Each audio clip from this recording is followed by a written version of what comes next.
Assalamualaikum warahmatullahi wabarakatuh. Kami dari kelompok Encephalitis akan menjelaskan tentang PPT dari kelompok kami. Yang pertama itu definisi.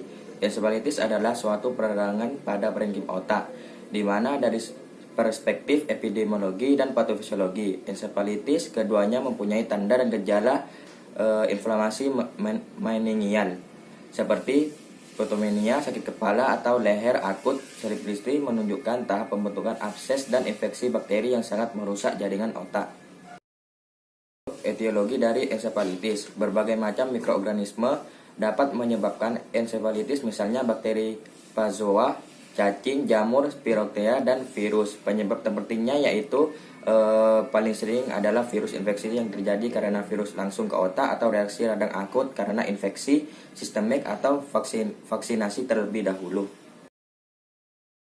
Di sini ada patofisiologi dan pohon masalah atau pathway, di mana virus bakteri akan menyebabkan mengenai CNS.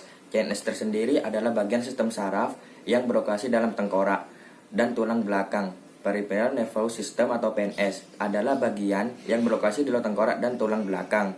Kemudian dari CNS tersebut akan mengakibatkan encephalitis adalah peradangan parenkim otak yang berhubungan dengan disfungsi neurologis seperti penurunan kesadaran, kejang, perubahan kepribadian, kerumpunan saraf kranial, gangguan bicara, dan defisit motorik dan sensorik. Selanjutnya manifestasi klinis. Adapun gejala yang timbul pada encephalitis yaitu sakit kepala, kaku kudu, panas badan meningkat, gelisah kadang disertai perubahan tingkah laku, muntah-muntah, dan alergi. Selanjutnya pemeriksaan penunjang. 1. Biakan merupakan metode pemeriksaan diagnostik untuk mendeteksi adanya mikroorganisme di dalam darah. 2. Pemeriksaan liquor cerebrospinal ditunjukkan untuk mengetahui adanya kelainan pada otak maupun sumsum tulang, meningitis, tumor, abses, encephalitis maupun infeksi virus. 3. Uji serologi untuk membantu menentukan diagnosis dari suatu penyakit. Dari feses, dari swab hidung, ECG, EEG, pemeriksaan darah. Selanjutnya penata laksanaan medis. Penderita baru kemungkinan encephalitis harus rawat inap sampai menghilangnya gejala-gejala neurologi. Tujuan penata laksanaan adalah mempertahankan fungsi organ dan mengusahakan jalan nafas tetap terbuka. Pemberian makanan enteral atau parenteral menjaga keseimbangan cairan dan elektrolit dan koreksi gangguan asam basah darah. Dari Arif 2010. Selanjutnya yaitu pengkajian. Tanggal masuk rumah sakit 13 Juli 2018. Identitas klien nama AND, umur 2 tahun, jenis kelamin laki-laki. Alamatnya Bangsri Jepara. Keluhan utama badan panas dengan kesadaran apatis. Riwayat penyakit sekarang 1 bulan sebelum masuk rumah sakit pada tanggal 10 Januari 2019, AND batuk, pilek, panas, muntah lebih dari 3 kali. Riwayat kesehatan dahulu, orang tua klien mengatakan sebelum anaknya pernah sakit diare dan di rumah sakit pada umur 1 tahun. Riwayat kesehatan keluarga, orang tua pasien mengatakan bahwa keluarganya tidak ada yang mempunyai penyakit seperti klien. Riwayat kehamilan dan kelahiran yaitu prenatal, yaitu selama kehamilan Nyonya Y rutin memeriksa kehamilan ke puskesmas terdekat seperti 1 bulan sekali. Terus intranatal yaitu AND lahir ditolong di bidan di rumah bersalin. Lalu postnatal yaitu diasuh sendiri oleh orang tuanya. Lalu perilaku dan lingkungan yang mempengaruhi kesehatan, yaitu orang tua mengatakan anaknya diasuh oleh sendirinya. Nutrisinya yaitu BB-nya 12,4 kg dan TB 90 cm. Lalu pemeriksaan fisik yaitu kesadaran apatis, GCS-nya 345, BB sebelum sakit 13 kg dan TB-nya 90 cm.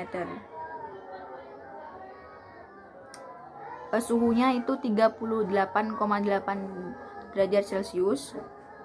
Lalu nadi 120 kali per menit, RR-nya 30 kali per menit.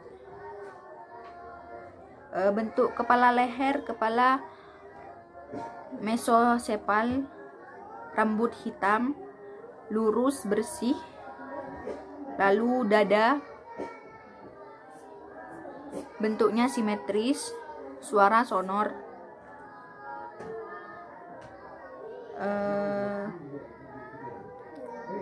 Lalu tulang belakang itu bentuknya normal, tidak ada kelainan bentuk. Lalu bersih, tidak ada luka lesi di dekubitus. Selanjutnya yaitu analisa data.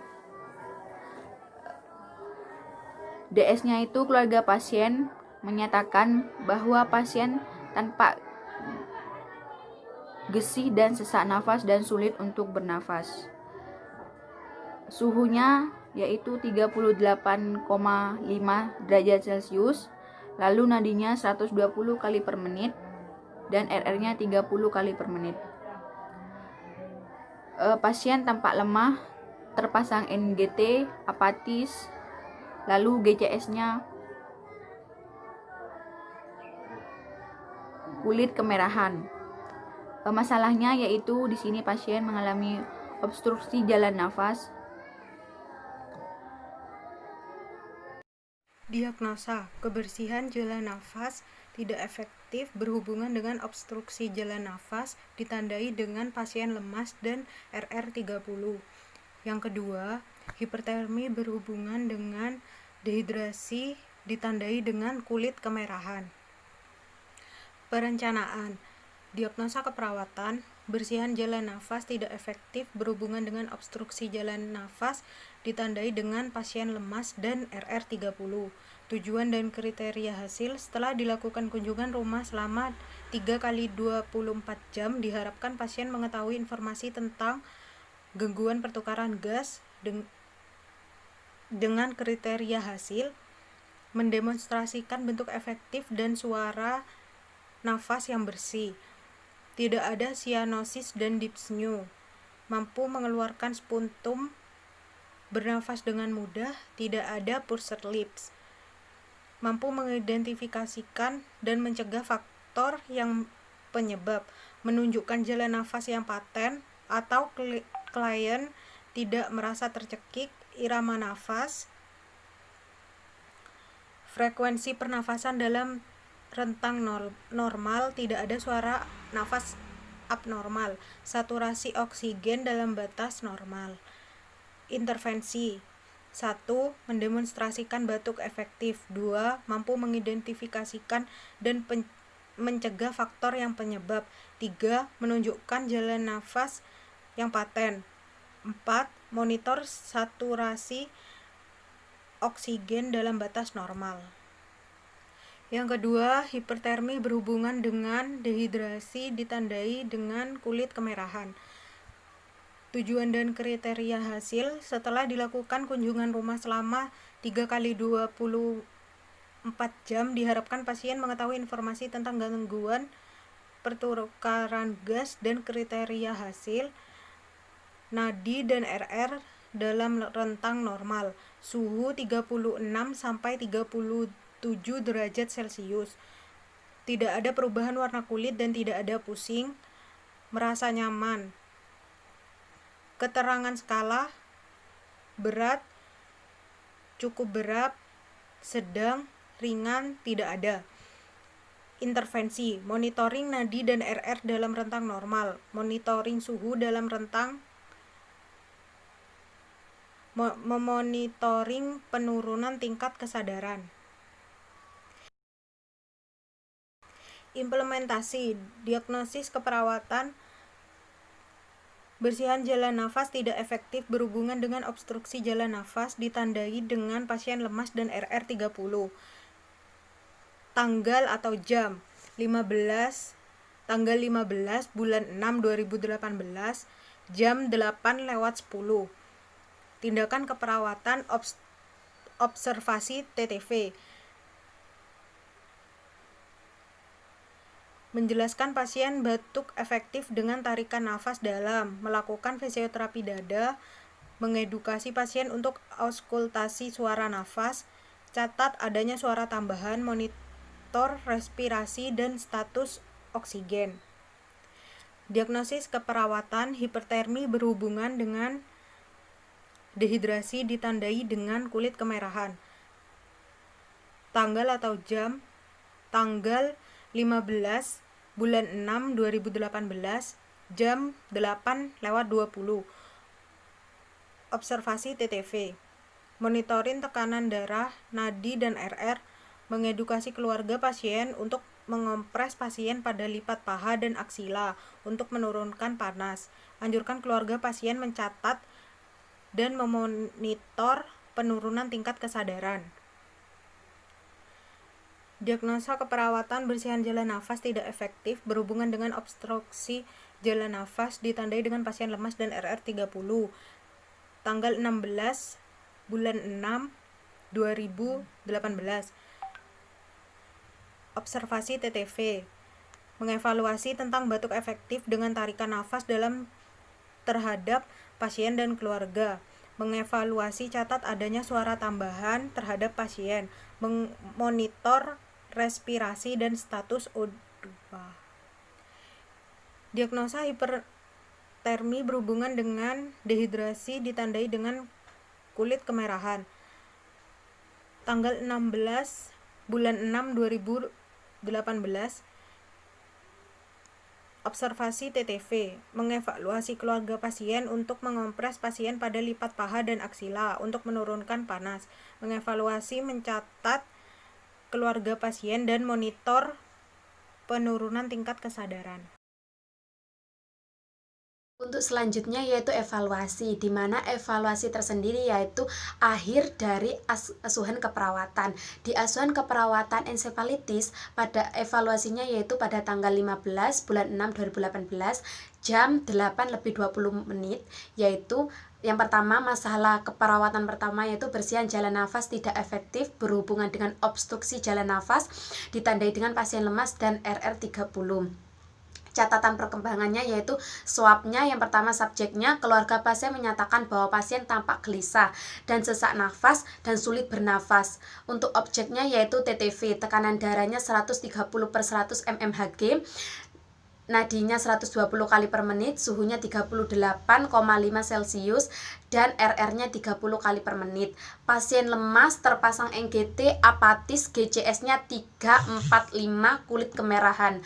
Asesmennya kebersihan jalan nafas tidak efektif, P-nya intervensi dilanjutkan.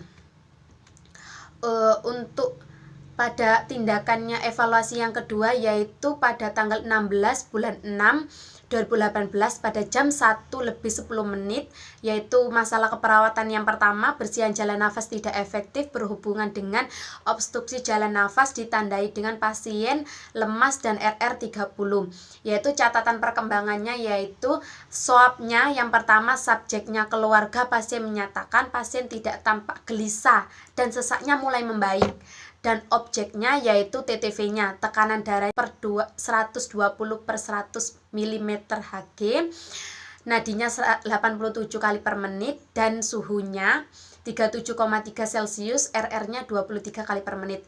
Kesadaran kompos mentis, kulit tidak merah kemerahan dan akralnya mulai mendingin. Untuk asesmennya bersihan jalan nafas tidak efektif. Untuk P-nya intervensi dihentikan. Untuk masalah keperawatan yang kedua yaitu hipertermi berhubungan dengan dehidrasi ditandai dengan kulit kemerahan.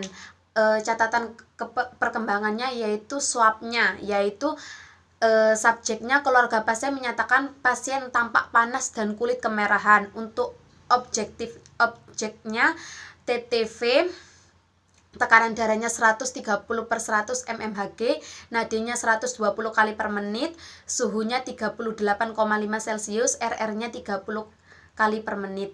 Pasien lemas, terpasang NGT, apatis, GCS-nya 345, kulit kemerahan.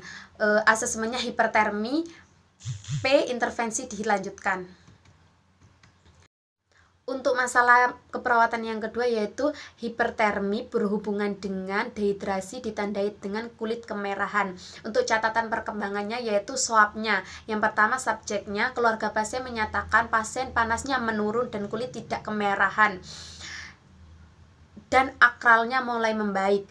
Dan untuk objeknya yaitu TTV, tekanan darahnya 120/100 mmHg, nadinya 80 kali per menit, untuk suhunya 37,3 Celcius, RR-nya 23 kali per menit.